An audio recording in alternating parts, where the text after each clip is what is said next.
Okay, good morning eight class. आज हम कर रहे हैं चैप्टर नंबर 16। ठीक है, चैप्टर नंबर 16 में हमारा क्या है, लाइट।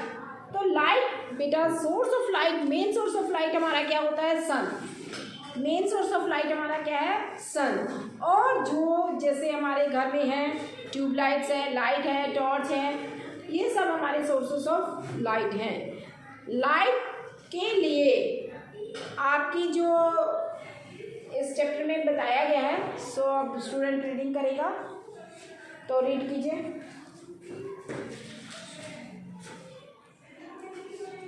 बेटा पहले अपने आप को इंट्रोड्यूस करो, सामने आ जाओ।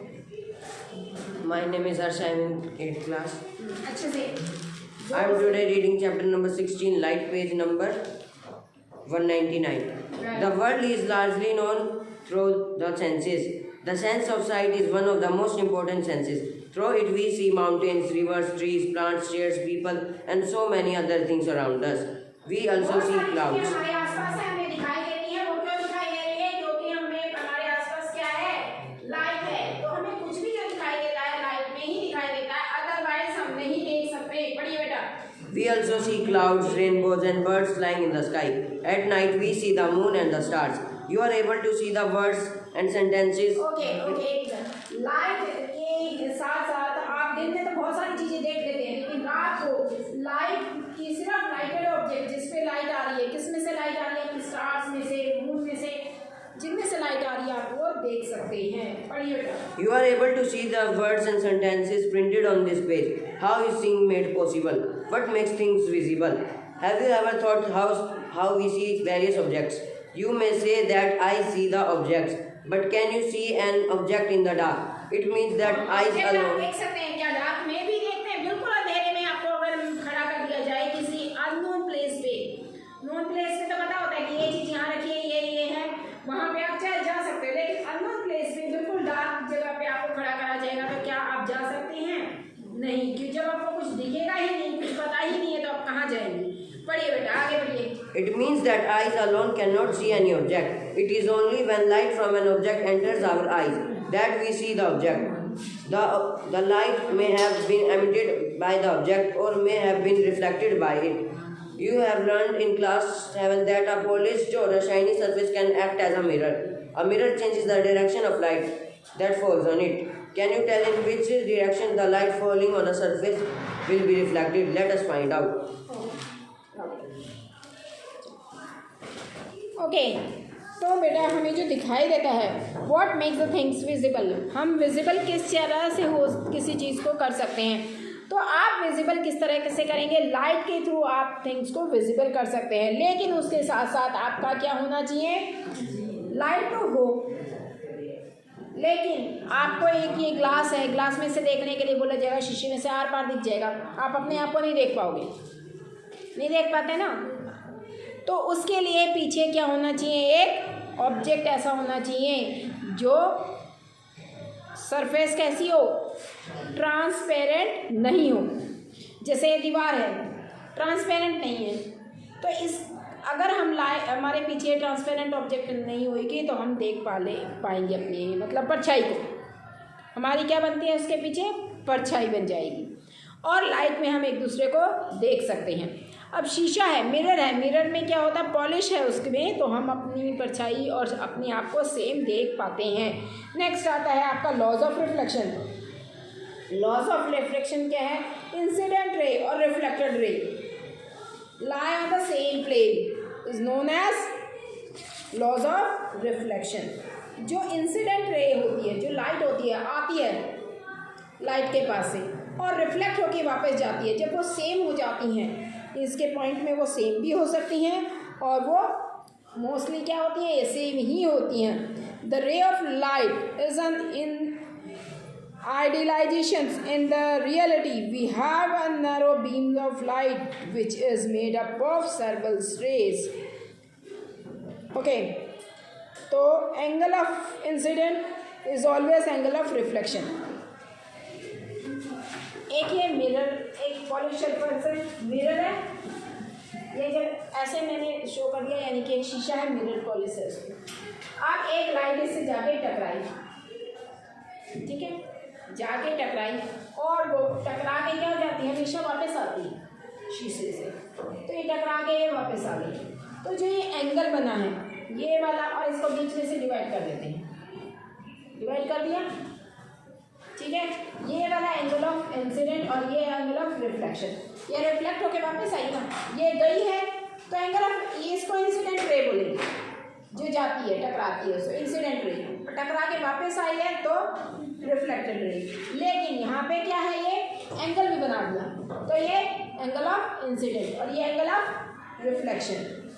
तो angle of laws of reflection क्या कहता है आपका, angle of incident is always equal to angle of reflection. Okay, angle of incident is always angle of incident.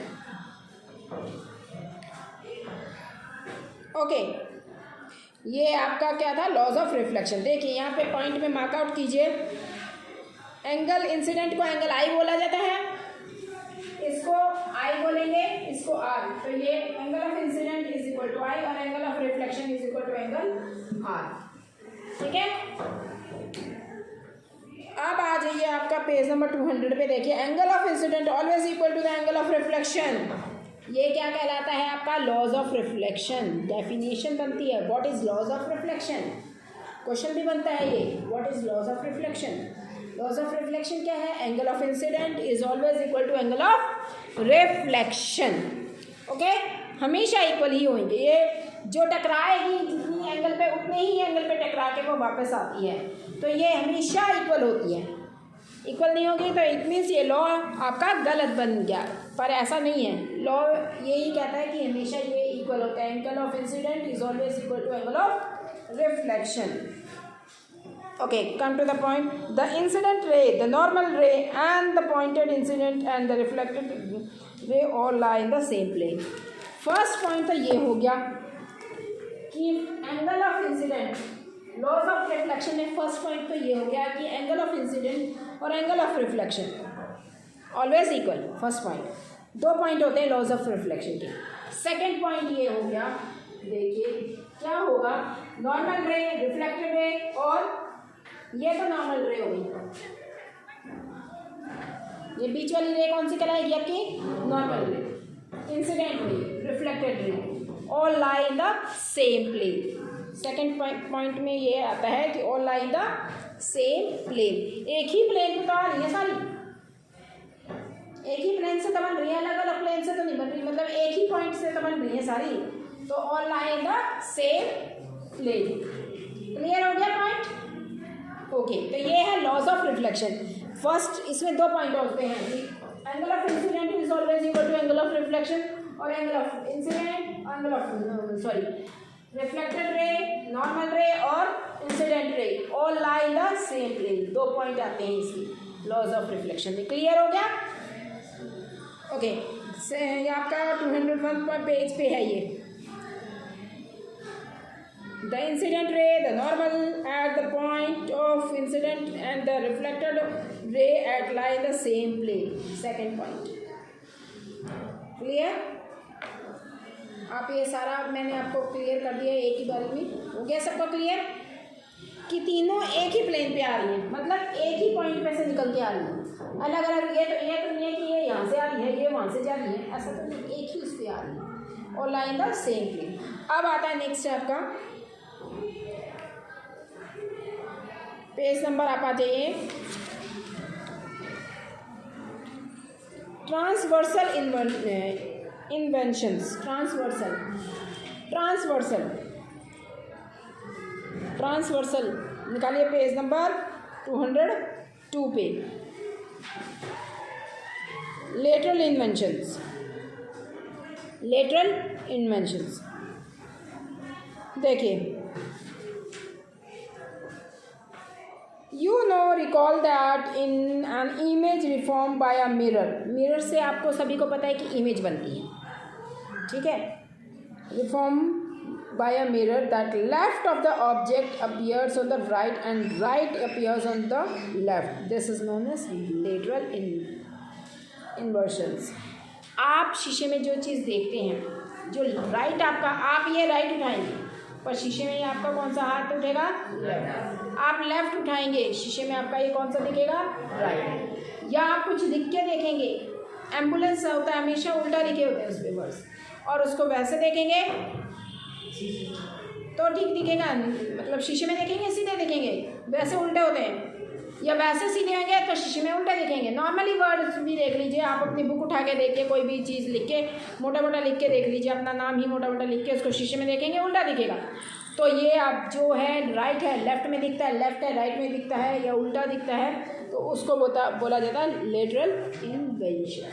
ठीक है, ओके। डिफ्यूज और इर्रेगुलर रिफ्लेक्शन। डिफ्यूज और इर्रेगुलर रिफ्लेक्शन क्या होती हैं? रिफ्लेक्शन क्या होती है? जब कोई रे टकरा कर वापस आती है तो उसको बोला जाता है रिफ्लेक्शन। ठीक है, ध्यान दीजिए, लेसन पे पढ़ना, तुमने रीडिंग कर लेना सारी अच्छे से। ये कोई भी मान लीजिए सरफेस है, इस पर रेज पड़नी है, ठीक है, तो ये क्या हो गई, पैरेलल रेस कह रहे हैं, एक से उसमें आ रही है तो पैरेलल रेस आ रही है, और दूसरी इससे टकरा कर अगर वापस सेम उसमें जा रही है, सेम ही उसमें, तो ये रेगुलर सरफेस पे या रेगुलर रिफ्लेक्शन कहोगे। लेकिन ये सेम नहीं जाएंगी, नीचे से टकरा कर जब ये वापस आती हैं आपके पास, आपके बुक में देखिए पेज नंबर 202 पे, यहाँ पे देखिए, ये टकरा कर वापस नहीं सेम सी आ रही है, कोई किधर जा रही है कोई किधर जा रही है, दिख रहा है बुक में, एक सी नहीं आ रही है। तो जब ये एक सी नहीं होती हैं तो इसे बोला जाता है इर्रेगुलर रिफ्लेक्शन।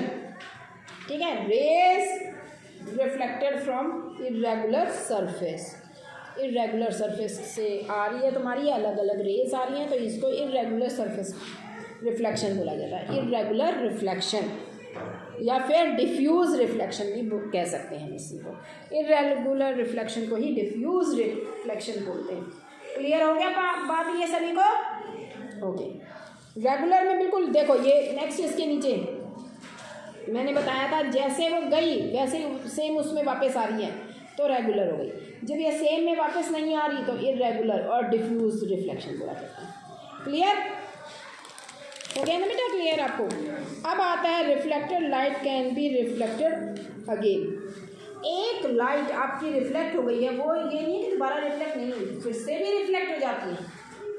आपने कभी जहाँ बाल कटवाते हैं वहाँ देखा है, बहुत सारे शीशे होते हैं, आगे भी पीछे भी, और आपको भी शीशा दिख जाएगा तो उसमें से भी वो रिफ्लेक्ट होकर फिर से इमेज बन जाती है। तो ये ज़रूरी नहीं है कि एक ही बार रिफ्लेक्ट होगी कोई लाइट से, वो बार बार रिफ्लेक्ट होती है। ठीक है, reflected light can be reflected again. एक रिफ्लेक्टेड लाइट फिर से भी रिफ्लेक्ट हो सकती है। क्लियर? उसके द्वारा क्या होएगा, मल्टीपल इमेजेस बन जाती हैं। जब अलग अलग शीशे होंगे तो अलग अलग उस पर रिफ्लेक्शन होगी, अलग अलग वो रिफ्लेक्ट करेंगे, तो उस पर क्या होएगा, बहुत सारी इमेजेस बनती जाएंगी। मतलब हर शीशे पे अलग अलग इमेज बनेगी, सेम ही बनेगी, ये नहीं कि एक पे कुछ और दिखाई देओगे, एक पे कुछ और दिखाई देओगे, सेम ही आएगी, मगर अलग अलग शीशे पे अलग अलग इमेजेस बनती चली जाएगी। और इस तरीके से तुमने देखा होगा, तो कोई कभी किसी फेयर वगैरह मेले वगैरह में गए हो तो उसमें अंदर शीशे वीशे होते हैं, उसमें देखा है कभी, ये बहुत सारे शीशे होते हैं, बहुत सारी इमेजेस बन जाती हैं उसमें। Okay, come to the point. अब आता है कैलिडोस्कोप। कैलिडोस्कोप बना के देखना ज़रा सभी। ये इस तरीके की शेप का बनता है, ट्रायंगल शेप है, रेगुलर उसमें क्या, सर्कुलर शेप में उसमें क्या डाला गया है, हमारा मिरर डालते हैं उसमें, और फिर उससे दूसरी जगह की इमेजेस दिखाई दी जाती हैं। ठीक है, तो इसको कैलिडोस्कोप बोला जाता है, कैलिडोस्कोप। अब आता है आपका कैलिडोस्कोप।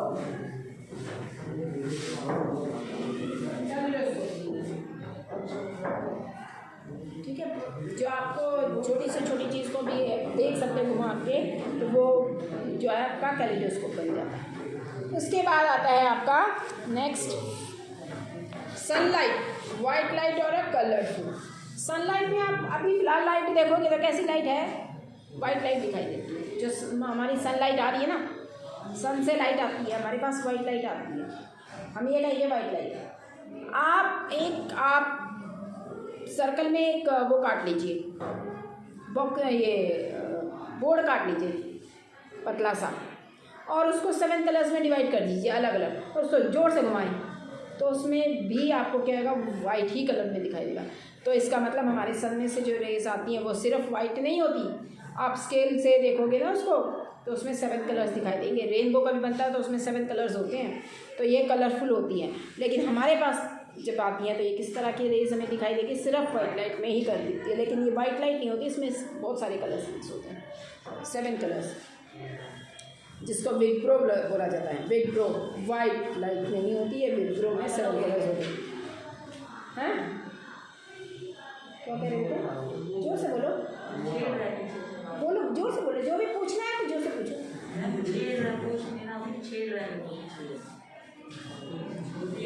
ओके 16.7 यहाँ तक क्लियर हो गया सभी को? रीडिंग आपने करनी है, क्लियर हो गया ना सबको अच्छे से? अब आता है हमारा 16.7 what is inside our eyes. हमारी आइज में क्या, आइज के पार्ट देख लीजिए, देखिए ये आइज है हमारी। हमें आइज में वैसे तो गोल सी ऐसे दिख रहा है, लेकिन एक्चुअल में हम इसे निकाले तो इस तरीके से बॉल के शेप में दिखाई दे, ठीक है। आइज जो वाली होती है, इसमें जो देखिए ये येलोइश पार्ट है, ये लेंस होता है। हमें जो दिखाई देता है हमारी आइज के ऊपर एक पतला सा लेंस है, उस लेंस के थ्रू हमें दिखाई देता है। और ये कोने वाला हिस्सा है, इसको क्या बोलते हैं, इरीज, इरीज, ठीक है। फिर इसके अंदर मसल्स होती है जिसको बोला जाता है सिलेररी मसल्स। इसमें छोटी छोटी, किसी की आंखों में देखो एक बार पतली पतली रेड हल्की हल्की लाइनें दिखाई देती है ना, वो मसल्स होती हैं, सिलेररी मसल्स का बोला जाता है इसको। फिर इसके बाद में ये क्या है, कॉर्निया, इसके पार्ट हैं। और रेटिना, सारी इमेज कहाँ पे जाके बनती हैं, रेटिना पे टकराती है ना लाइट। तो अगर सारी रेटिना पे आती है, जैसे कि एक मैंने बताया था सरफेस, उस पर आ रही है, टकरा रही है लाइट, तो रेटिना पे अगर सारी लाइट जाके टकराती हैं तो हमें क्लियर दिखाई देता है, हमारी आई साइट ठीक है।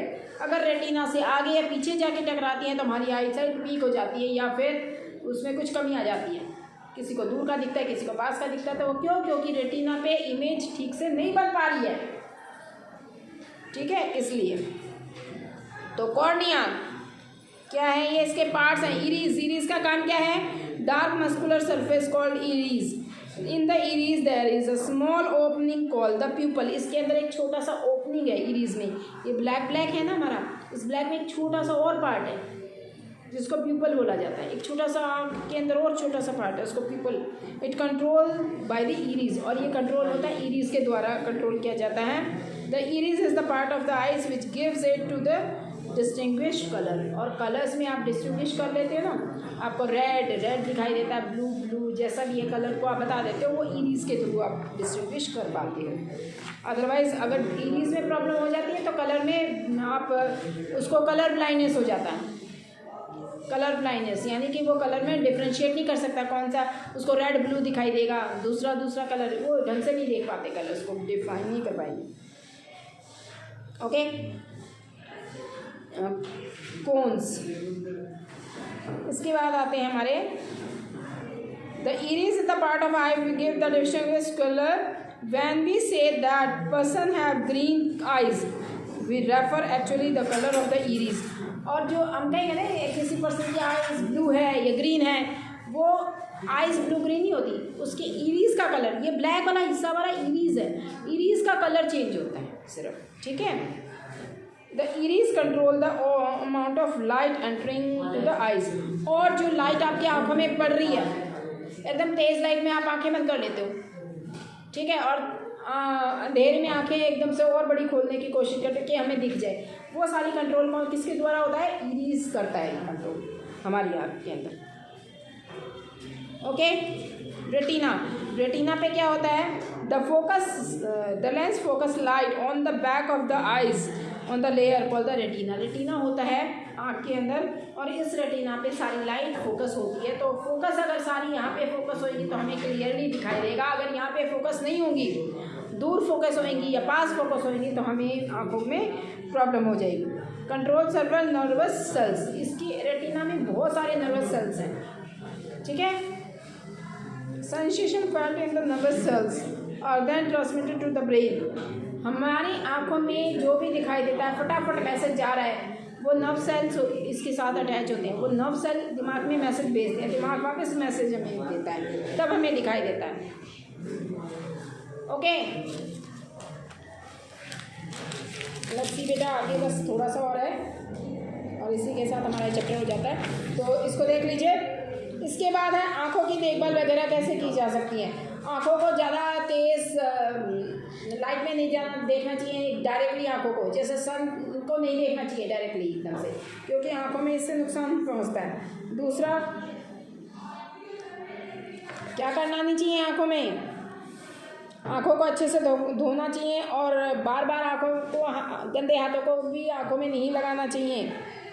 नेवर रब योर आइज़, बार बार रगड़ने भी नहीं चाहिए आँखें, ठीक है, उससे भी आपको नुकसान हो सकता है। Always read at a normal distance, एक आपका जो किताबें बिल्कुल पास लाके नहीं देखना चाहिए, दूर से भी नहीं देखना चाहिए, बिल्कुल जो नॉर्मल डिस्टेंस होती है। नॉर्मल डिस्टेंस कितनी है? 25 सेंटीमीटर डिस्टेंस होती है। एक नॉर्मल डिस्टेंस पे ले जाकर हमें किताब देखनी चाहिए, अदरवाइज़ हमें देखने में भी प्रॉब्लम हो सकती है। तो ये बातों को ध्यान में रखते हुए हमें अपना आँखों की केयर करनी चाहिए। उसके बाद है, आँखें हमारी सही हैं तो हम वर्ल्ड को देख रहे हैं, आँखें नहीं हैं तो हम कुछ नहीं हैं, कुछ नहीं देख सकते, कुछ नहीं कर सकते, ठीक है। जिन पर्सन्स की आइज़ नहीं होती थी पहले, जैसे देख नहीं पाते थे, तो क्या वो visually inspired person can read and right? तो विजुअली इंस्पायर्ड पर्सन होते वो हैं जिनको दिखाई नहीं देता, विजुअली इंस्पायर्ड पर्सन, तो क्या वो रीड कर सकते हैं, राइट कर सकते हैं?